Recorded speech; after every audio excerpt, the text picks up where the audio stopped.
Ngayon na nga pala kami bibiyahe papunta Manila. Pero bago nga pala kami punta ng Manila, dumaan nga muna ako sa school para mag-attendance at maghintay sa aming sasakyang bus. Anong oras na rin pala wala pa rin yung aming sasakyan, but tamang hintay na lang and chill para mapagpahinga sandali and di na rin nagtagal dumating na rin yung aming sasakyan na bus. Inayos nga muna pala ng aming mga kaklase yung kanilang mga gamit para hindi magkagulog. Umaandar na nga pala kami dyan papuntang Bypass Urdaneta para kunin yung aming breakfast sa McDo Urdaneta sa may bypass. And di nagtagal nakarating na nga rin pala kami dito sa may McDo dito sa may Urdaneta. Sa pumasok na nga kami para mag-CR and lumabas din kami para silipin yung paglabas ng araw. And pupunta na nga pala kami sa aming bus kasi doon na daw ibibigay yung aming breakfast. Tamang food trip na naman kami dyan. So makikita nyo guys na tamang kain muna kami mga magkaklase dyan bago kami umandar. And makikita nyo guys na maalis na nga kami dito sa McDo. And daladala ko nga pala yung aking camera kung sakaling magpi-feature kami.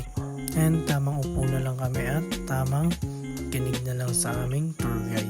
Binibilang nga pala kami ni sir kung sakaling kulang kami pwede pa naming balikan and makikita nyo na bored na ako and ang aking mga katabi is sobrang sarap ng tulog. Hindi lang pala sila ang tulog, pati na rin pala yung aking mga kaklase, so ako lang pala ang gising. And di nga rin pala nagtagal na yan na ginigising na rin pala kami ni sir para mag-unat-unat. And nadanan nga pala namin ng Philippine Arena and nakarating na nga pala kami dito sa Manila and nagsimula ulit na ng gising si sir dahil magkikwento daw siya sa mga history na nangyari dito sa Manila. Tumayo na siya para mag-start na magkwento and habang nagkikwento siya, tumitingin muna kami dito sa bintana ng bus. Nakakalibang din kasi tumingin ng mga building and mga sasakyan sa baba ng flyover. And nagulat nga rin pala kami dyan kasi sobrang daming bahay dito sa Manila.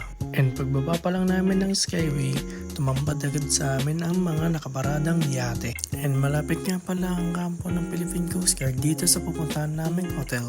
And dito nga pala natin makikita ang Philippine International Conception Center. Kwento rin ni sir kung mataas ang fountain, maganda rin daw ang event and makikita natin ang Coconut House. And kaya pala tinawag na Coconut House kasi yung kanyang bubong is hugis coconut.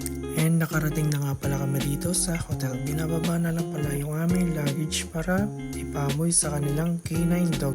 And pinapasok na pala kami sa hotel para pumunta sa kanilang ballroom. And habang naglalakad na nga pala kami, titingnan nga pala namin kung gaano kaganda ang 5-star hotel.